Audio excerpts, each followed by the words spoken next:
لون إن كنتم مؤمنين. وقال النبي صلى الله عليه وسلم إن الإسلام بدأ غريبا وسيعود كما بدأ فطوبى للغرباء أو كما قال النبي صلى الله عليه وسلم. درود شریف من سراؤنا. اللهم صل على محمد. د محمد مصطفی صلی الله علیه وسلم د مبارک ارشاداتو نه یو حدیث مبارک تلاوت کړی دی. د دې مختصر شانتی تشریح کوم او بیا به ان شاء الله العزیز زمونږ او تاسو دا پروګرام په اخیری دعا باندې ختمیږي. پیغمبر علیه الصلاۃ والسلام فرمایي چې دا اسلام کله شروع شو نو دا غریبو، داسې ناشنا شانتیو، عجیبه عجیبه شانتیو او مظلوم بیا به څه کېږي؟ وسیعود کما بدأ. په دې آغاز او په دې ابتدا کې دا څنګه داسې ناشنا خلکو ته عجیبه لګېده، غریب او مظلوم او دغسې به دوباره کېږي.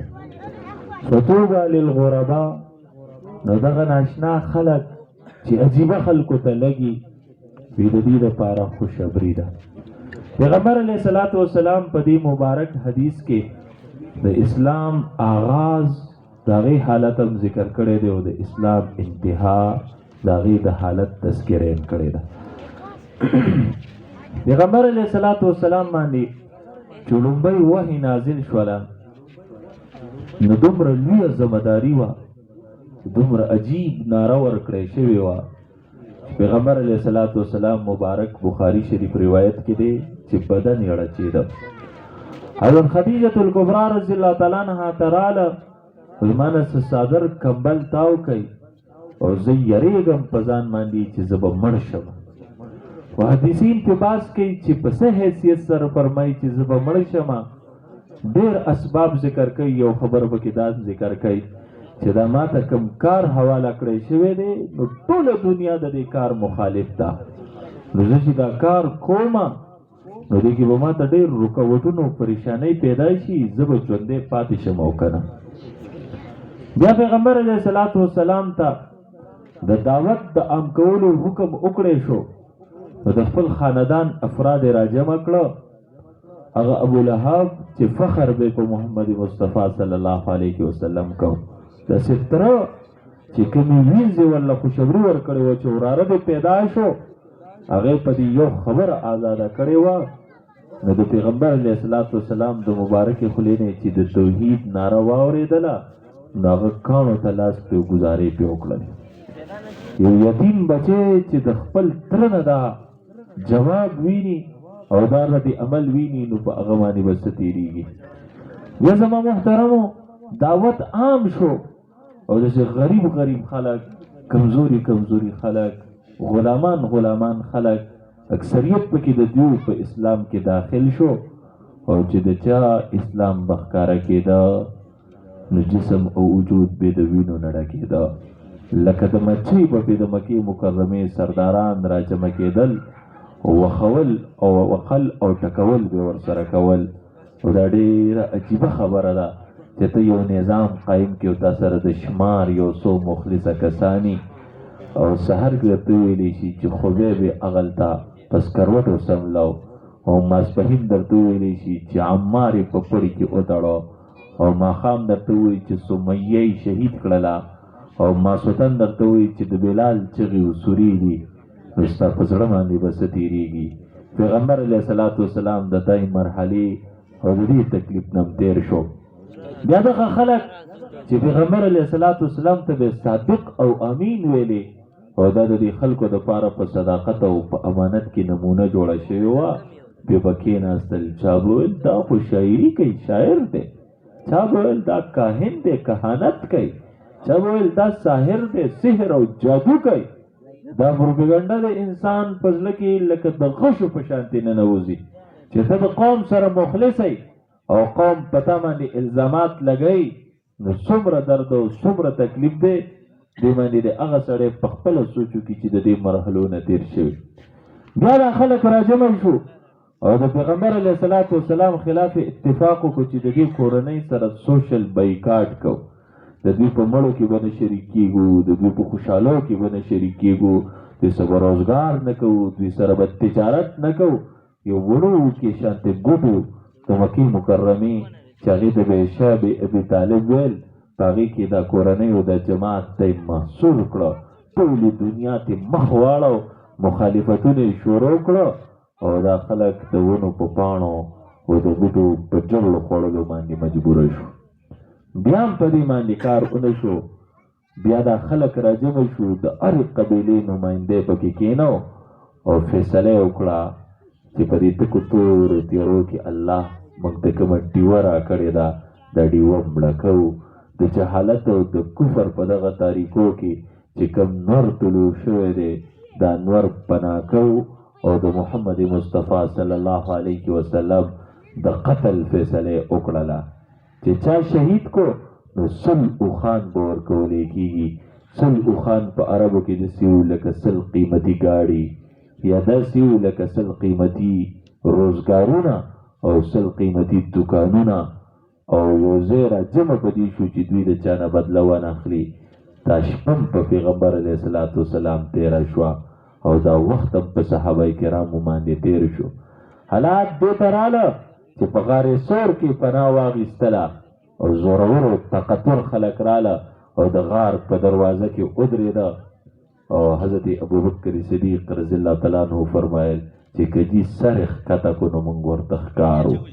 ته تصور وکړه چې ټول خلک ستا خلاف شوي او ستا د مرګ فیصلې کړي او ستا دروازې ته ودرېږي او ستا په دروازې باندې رکاوټ هم نه او دوی ته ستا په قتل او په مرګ کې هېڅ قسمه رکاوټ نه، نو په تا باندې به څه تېرېږي او ستا په محبوبو خلکو او ستا په نږدې ملګرو به څه تېرېږي.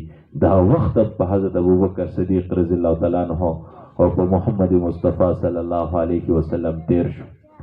سفر یې شروع کړو، سورلی د پاسه ناست یو او سراقه زورورو طاقتور پهلوان د سلو اوښانو د انعام د حصول په هغه فکر او سوچ کې راوتی و او دومره ورنږدې شو، غشې نیزه او تور او هر څه ورسره دي چې د پیغمبر علیه الصلاة والسلام تلاوت اوري او حضرت ابوبکر صدیق رضی الله تعالی عنہ بار بار شاته ګوري. کله پیغمبر علیه الصلاة والسلام ته ګوري او کله سراقه ته ګوري چې دا به کله اوس غشې روکاږي او خدا نه خواسته محمد مصطفی صلی الله علیه وسلم باندې به حمله ور کېږي. دا درد او دا تکلیف دا پیغمبر علیه الصلاة والسلام او حضرت ابوبکر صدیق رضی الله تعالی عنہ تېر کو. مدینه منوره کې اوسېدل او دې ظالمانو په دې قناعت ونه کو چې د خپل پلار نیکه د کلي نه د هغوی د علاقې نه او د محترمې کعبې د خوا نه هم د وکاږه جنګ دپاره ورپسې بدر ته لاړه. پیغمبر علیه الصلاة والسلام له صحابه کرامو یو چوپال جوړ کړی و چې عریش یې ورته ویل او دا هغه چوپال د لاندې و. حالات داسې و چې یو اوښ د دریو کسانو نه رسېده. سفر به چې کو نو نمبر په نمبر به په هغې باندې سوارېدل. صحابه اوس تورې نه وې. پیغمبر علیه الصلاة والسلام له کس راځي جاړي ما له توره راکه د کجوري شاخ وله ورکوي. کفار د ډېر زور او طاقت او قوت او نخرو دمامو سره راغلي دي او په میدان کې ولاړ دي. پیغمبر علیه الصلاة والسلام لاس مبارک اوچت کړی او د الله داسې اوچتو او خشوع خضوع الله ته آه و زاري وه او د دې مبارکو ولو نه صادر پرېوته او چړا کې وایي خدایا که دا یو موټی جماعت دې برقرار ونه ساتو ستا نوم اخیستونکي به څوک نه وي، ستا عبادت کوونکي به څوک په دنیا کې پاتې نه شي. حضرت ابوبکر صدیق رضی الله تعالی عنہ صادر روچت کو او اوښکې مبارکې ولې وچې کړې او ویې جي الله ستا خبره واورېده. دا شپه په صحابو باندې تېره شوه. زما محترمو، اسلام دومره اجنبي و او دومره مظلوم و، بیا هم دا خلک په دې باندې قناعت ونه کو. احد ته راله او د کائنات هغه عظیمه سانحه وشوله چې تر د قیامته پورې د دنیا ذره ذره په هغې باندې وجاړي. نو د هغه سانحې درد د هغې حق به ادا نه کړي چې د محمد مصطفی صلی الله علیه وسلم مبارک مخم زخمی شو، غاښونه مبارکم شهیدان شو، سر مبارکم زخمی شو، او بیا پاتې دا آواز پکې وشو چې د دو جهانو سردار محمد مصطفی صلی الله علیه وسلم شهید کړی شو، ډیوه مړه شوه، انور پناه شو، د دردونو د تکلیفونو مداوه او ماوه ختم شو. څومره درد او څومره تکلیف به زما محترمو په کومه ورځ چې مفتي نظام الدین شهید رحم الله شهید شو، په هغه ورځ مذهبي طبقې روټۍ نه خوړله. په کومه شپه چې شیخ حسن جان شهید رحم الله شهید شو، په هغه شپه مذهبي طبقه له په خپله بستره کې ملاس ته خوند او مزه نه ورکوله. په کومه ورځ چې شهید اسلام سمیع الحق شهید رحم الله شهید شو، په هغه ورځ د خلکو خبرو کولو ته زړه نه کېده چې اسماعیل هانیه د مسلمانانو عظیم قائد په کومه ورځ باندې شهید شو. په هغه ورځ د مسلمانانو زړونه د دردونو د تکلیفونو نه ډکو، هر سړي ته په خپل کور کې جنازه او لاش ښکاره کېده. او په کومه ورځ باندې چې یحیی سنوار شهید شو، په هغه ورځ زما محترمو د مسلمانانو فکرمندو خلکو د زړونه د خولو له راغلي وو. صحابه د هغوی خو هر څه پیغمبر علیه الصلاة وسلام چې دا آواز شوي او صحابه په دغه درد کې ناست دي، څومره تکلیف به و، څومره غم به و، بلډ پریشر به څومره پرېوتی و او بیهوشي به څومره تاري و او دم به د بدن نه څومره وتی و. دا ورځ هم په صحابو باندې تېره شوه. احزاب راغلی، داسې درد او داسې تکلیف قرآن نظارت پیش کوي، وی د بره نه هم دا خلک راله، د ښکته نه هم دا خلک راله، سترګې کلاو پاتې شوې، زړونه خولو ته راله او د خلکو په زړونو کې ګمانونه پیدا شولو. او صحابي د خپلې خېټې نه څادر اوچتوي لمن او پیغمبر علیه الصلاة وسلام ته وایي چې مونږ خو خندق کنو خو د خوراک څه نشته، په خپله خېټه مې ګټه تړلې ده. هغه محمد مصطفی صلی الله علیه وسلم چې د کائنات کلهم خزانې دغه په قدمونو کې پرتې دي. او زمونږ د دې ځمکې عظیم عاشق دی الحاج محمد امین صاحب، فرمایي ستا د زلفانو په هر تار کې 100,000 فردوس. په فارسی کې، په عربی کې، په پښتو کې زما د معلوماتو مطابق داسې تعبیر یو قسم چېرته د شاعرۍ په ژبه کې نه دی کړی چې ستا دا کم زلف مبارک دي په هر تار کې 100,000 جنت الفردوس پراته دي. او بل ځای کې وایي ستا د زلفانو په هر خم کې 100,000 فردوس. چې ستا دا کم مبارک ویښته دی دا چې په دې کم ځای کې رامات شوی دی او راکوک شوی دی، دې کوږوالي دې ځای باندې 100,000 جنت الفردوس قربان شه. هغه عظیم ذات هغې چې خپلې کپړې اوچتې کړلې نو په خېټه مبارکه پسې 2 ګټې تړلې وې. دا شپې او دا ورځې په مسلمانانو باندې تېرې شو. هغه شپه او هغه ورځ هم زما محترمو په مسلمانانو راله. صحابه کرام فرمایي موږ د جهاد دپاره رواني، غزوه ذات الرقاع، او حالات دې ته رسېدلي دي چې 9 کسان او 1 اوښ، یو کس سوار یي او اته ورسره پیدل روان یي او بیا بل سوار شي نو هغه راکوشي او بیا بل سوار شي او هغه راکوشي. نو د دې خپو نه هم د غوښو ټوکړې لاړې او دا موږ په کپړو باندې وتړلې. دا حالت هم په صحابه کرامو باندې تېر شو. هغه وختو چې ټول یهودیان منافقان راجمع شو او د کائنات د ټولو نه عزت مآب او پاکدامنه زنانه حضرت عایشه صدیقه رضی الله تعالی عنها په هغې باندې یو طوفان د تهمانونو او د بهتانونو او د الزامونو روچت کړ. دا هم په مسلمانانو باندې تېرې شولو. بیا پیغمبر علیه الصلاة وسلام وفات شو. دا کومه سانحه وه، قبیلې د اسلام نه واوښتلې او په ارتداد کې داخلې شولې او د اسلام د شاعرو نه او د فرایضو او د ارکانو نه لوی قومونو انکار وکړو. دا به څومره درد و څومره تکلیف به. خو پیغمبر علیه الصلاة وسلام فرمایي چې وسیعودو کما بدأ، څنګه چې په دې شروع کې راغلي دا دردونه او دا تکلیفونه به ټول بیا راځي. مسلمانانو تیار اوسېږئ، دا ټول دردونه او دا ټول تکلیفونه به راځي، ځکه دا د پیغمبر علیه الصلاة وسلام پیشنګویي ده. نن د امت ذمهدار خلک چې په یو توقع کې د قوم او د ملت د عمومي سوچ خلاف خبره کوي، خلک ورته وایي مه کوه دا خبره، خلک به دې مړ کي او خلک به دې پرېنږدي. هغه پیغمبر علیه الصلاة والسلام د مرګ کم خوف چې و هغه خوف بیا د امت په دایانو کې روچت کړی شو. زما محترمو، نن چې نوجوان د اسلام په یو حق محاذ باندې ودرېږي، ټولو نه مخکې د خپل خاندان او د خپل قبیلې خلک یې مخالف کېږي، او کوم چې د اسلام درمند او فکرمند خلک دي مړه ورځ نه تېرېږي چې د هغوی لاشونه نه روچتېږي، په هغوی باندې قاتلانه حملې نه کېږي. د هغې خلاف د دردونو او د تکلیفونو یو داستان دی چې امت مسلمه اوچتی، او بیا زما محترمو جنګونه پې مسلط کړی شو، او په هغه دور او په هغه زمانه کې چې څومره تکلیفونه ورکړی شوي هغسې وشو. نن د فلسطین مسلمان سره ټولې دنیا هغسې بایکاټ کړی دی لکه په شیب ابي طالب کې چې د محمد مصطفی صلی الله علیه وسلم سره کړو. هغه خلک په غارونو کې د داسې خطراتو سره مخ دي لکه په غار سور کې چې کم درد او کم تکلیف او کم جلک و. ټولې دنیا د مسلمان قیادت د سرونو قیمتونه مقرر کړي دي، او لوی لوی انعامات هغه خلکو له ورکوي چې د مسلمان خلاف تدبیر او سازش کوي. او په احزاب کې چې څنګه الله رب العزت فرمایلي چې د ښکته نه راله بره نه راله، ښکته فوجیان دي بره بمونه د جازونو نه راپرېوځي، سترګې د شهداو د مظلومانو کلاو پاتې شوي دي، د فکرمندو خلکو زړونه زما محترمو خولې ته راغلي دي، قسمه قسم ګمانونه په دې زړونو کې په بشري تقاضو سره روچتېږي، او هر درد او هر تکلیف په دې امت کې دی څنګه چې هغوی په خېټو پسې ګټې تړلې وي. نن بیا امت مسلمه دغه دور او دغه زمانې نه تېرېږي چې په خېټو پسې ګټې وتړي، څنګه تندې چې هلته تېرې شوې وي هغه تندې دلته تېرېږي. دا هر څه به کېږي ځکه چې دا د پیغمبر علیه الصلاة والسلام پیشنګویي ده. خو زما محترمو، اسلام په دې سره نه ختمېږي.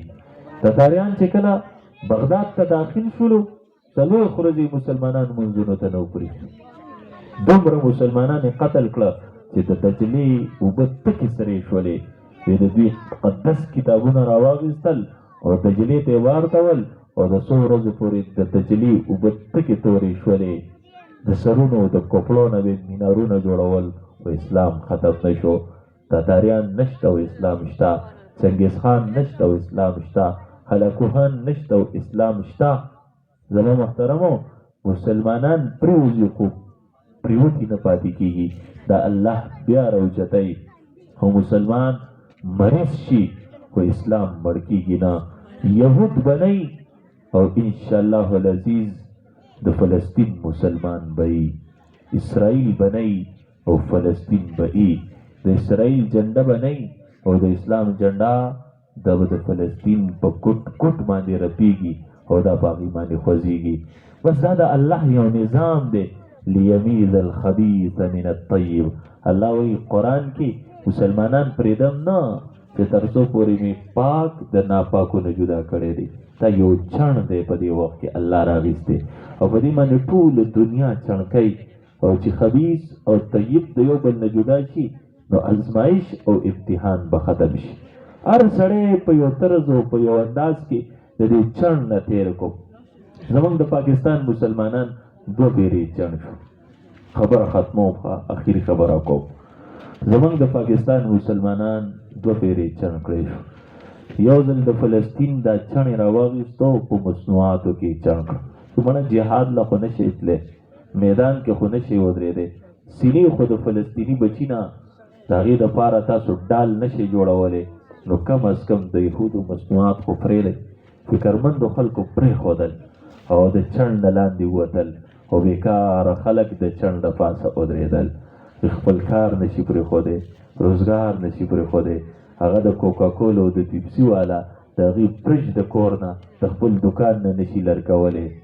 زما محترمو، بیا الله چڼ راولېږه او باقي مانده خلک یې پې چڼ کړه. د دې ملک تمام علما را پاڅېدل، د صف اول علما د هر مسلک او د هر مذهب، او په ډېرو قیوداتو سره د جهاد د فرضیت فتوی ورکړله، حسب توفیق او حسب استعداد. نو مسلمانان خفه شو، فکرمند خلک چې علما وایي جهاد فرض دی او موږ یې کولی نه شو. لکه پیغمبر علیه الصلاة والسلام له صحابه راله چې موږ جهاد له ځو څه شته نه چې پې سورلي وکړو.